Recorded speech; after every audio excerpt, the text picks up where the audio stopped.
Selamat berjumpa kembali dengan saya, Bapak Ibu sekalian, dalam serial Pembangunan sebagai Pemerdekaan, sesi 145.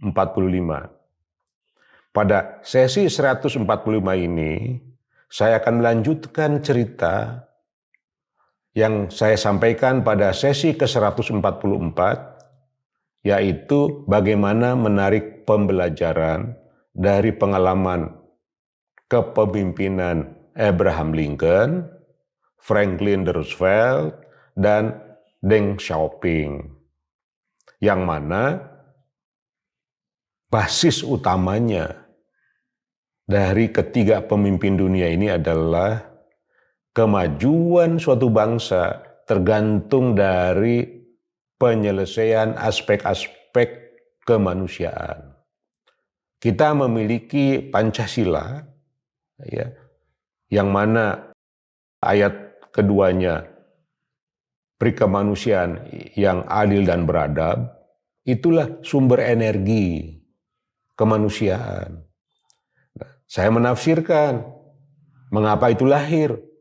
Faham Abraham Lincoln, Franklin Roosevelt, atau Deng Xiaoping, karena walaupun tanpa disebutkan, karena saya hanya interpretasi ini, ya, melakukan reinterpretasi, itulah wujud rasa syukur, rasa hormat, rasa sembah kita kepada ayat pertama Pancasila, ketuhanan yang Maha Esa.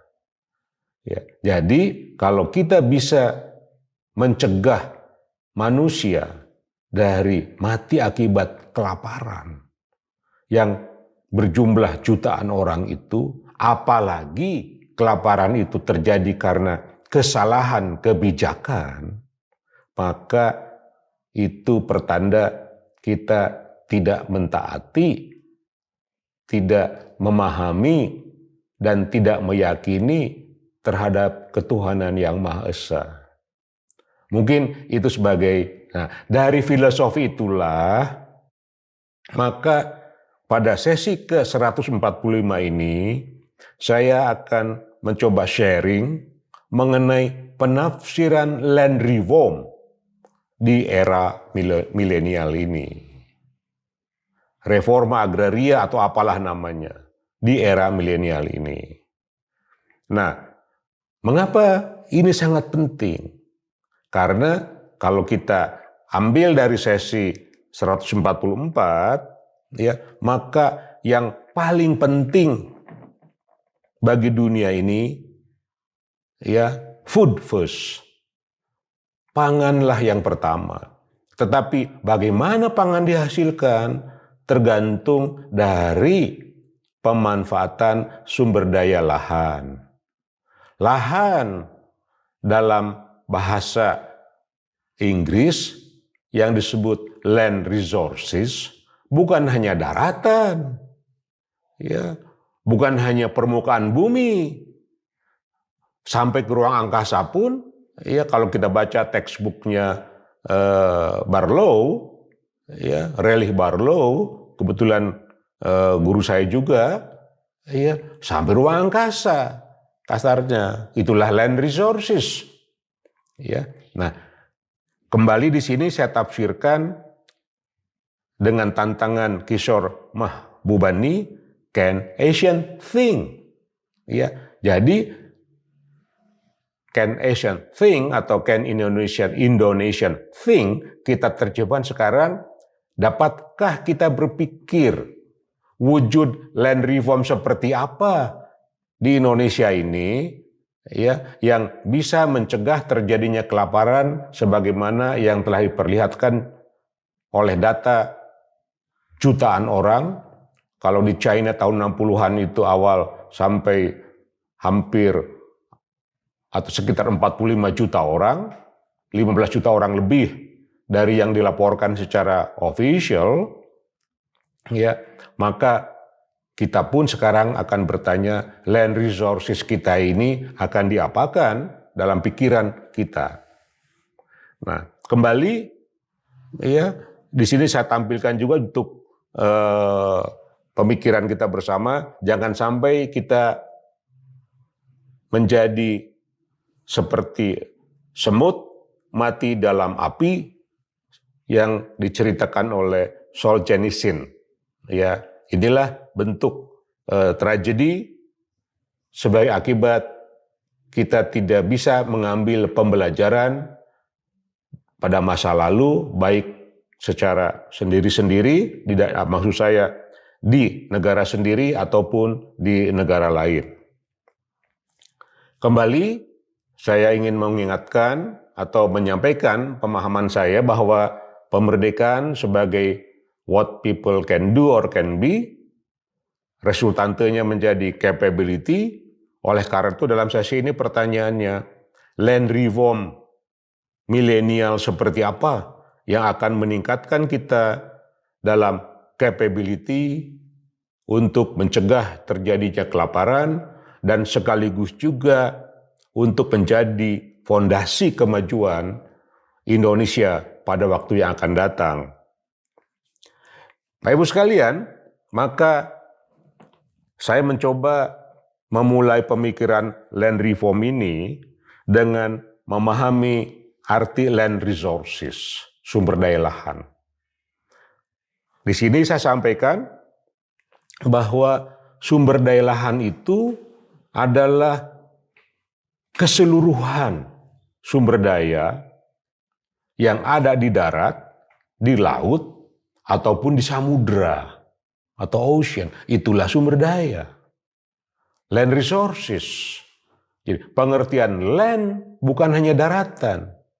Oleh karena itu kalau menggunakan pengertian ini, maka land resources kita ada dalam yurisdiksi Indonesia, hasil gagasan, ide besar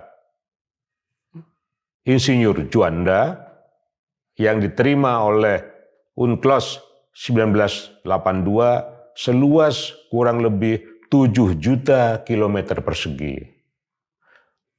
Land sebagai terestrial hanya kurang lebih ada dalam wilayah 2 juta kilometer persegi dengan bentuk pulau yang jumlahnya kurang lebih 17.000 pulau. 17.000 pulau ini diselimuti oleh kurang lebih 5 juta perairan, 5 juta kilometer persegi dalam bentuk laut, laut teritorial, dan laut JTE. Inilah land resources yang perlu kita lihat, kita pahami ya dalam membangun suatu pertanyaan dan jawabannya mengenai land reform dalam kategori land resources tersebut. Jadi kita harus fokus Indonesia sebagai benua maritim. Ini ya.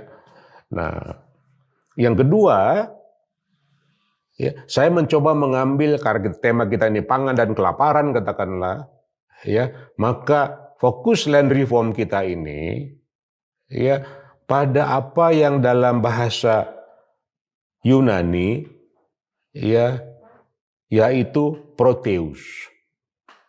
Ya, yang menjadi protein, ya, protein artinya yang utama, yang pertama dan yang terpenting, maka kita ikuti konsistensi berpikir ini menjadikan sumber daya terestrial dan sumber daya perairan, laut dan samudra tadi ya untuk menghasilkan protein. Ya, sebagai wujud yang utama, pertama dan terpenting. Ya, saya pikir adanya Badan Pangan Nasional ya, harusnya memikirkan ini mengenai protein ini. Yang utama, yang pertama, dan yang terpenting bagi manusia. Oleh karena itulah laut, danau, sungai, sumber daya perairan, termasuk rawa dan lainnya sebagai protein dari sumber daya perairan, apakah itu berbentuk ikan, kerang-kerangan, rumput laut, ya masuk ke dalam kategori tersebut. Ya, di daratan, ya juga supaya cocok dengan kondisi perairan, maka yang kita besarkan untuk menghasilkan protein itu misalnya bebek, hentog, dan burung-burung air asil lokal, sumber utama menghasilkan protein. Ya, di sini kita akan mendapatkan keunggulan-keunggulan berdasarkan keunikan dari sumber daya. Di daratan, ya, ada satu sumber daya yang sangat penting dan sudah menjadi pembahasan dunia, yaitu insekta atau serangga. Ya, ini sangat cocok untuk Indonesia mengingat keanekaragaman hayati di bidang insekta ini sangat besar. Ya. Oleh karena itu, apabila kita memahami daratan dan lautan seperti itu dengan isinya seperti saya sampaikan tadi, maka land resources management akan berbasis anti entropi. Ya, anti entropi karena kita akan membangun apa yang sekarang populer disebut circular economy. Ya, bukan tergantung lagi kepada impor tepung ikan dari Peru, bukan tergantung lagi pada impor kedelai dari Amerika atau Brazil dengan jagungnya, bukan impor lagi genetik resources yang kita impor dari temperate, sehingga harus ada antibiotik dan lain-lain untuk melengkapinya, ya, karena mereka bukan asli lokal. Ya, kita kembali ke keunikan land resources yang kita miliki dengan segala isinya. Itu akan menciptakan suatu hasil, ya, bukan hanya keanekaragaman tersebut, tetapi juga bersifat anti entropi. Jadi, Bapak Ibu sekalian, pada sesi ke-145 ini, ya, saya akan mencoba mengambil kesimpulan. Apabila kita ingin, yang pertama adalah apabila kita ingin menerapkan cara berpikir Abraham Lincoln, kemudian Franklin Roosevelt dan Deng Xiaoping, maka yang akan kita kerjakan adalah mengembangkan semua sistem sebagaimana yang ada di Amerika, sebagaimana yang dilakukan oleh Deng Xiaoping yang ada di China, sehingga akan terwujudlah suatu model pembangunan pertanian untuk menghasilkan pangan yang demikian penting, ya, yang disesuaikan, ya, dengan keunikan Indonesia. Keunikan kita apa? Keunikan kita adalah 5 juta kilometer persegi laut, 2 juta kilometer persegi darat, di mana baik di laut maupun di darat, itu ada yang dinamakan keanekaragaman hayati yang tinggi. Oleh karena itulah, dengan strategi tersebut, termasuk insekta di dalamnya, ya, kita bukan hanya akan meningkatkan ketahanan pangan, keamanan pangan dalam cara berpikir tradisional, ya, konvensional, ya, tetapi kita akan melahirkan kekuatan-kekuatan baru, ya, karena resources yang ada kita manfaatkan sesuai dengan keunikan-keunikannya. Budaya kita lahirkan juga akan menjadi budaya yang adaptif dan sustainable, ya, dengan kondisi dan sifat keunikan Indonesia sebagai benua maritim. Demikian, terima kasih atas perhatian Bapak-Bapak dan Ibu sekalian.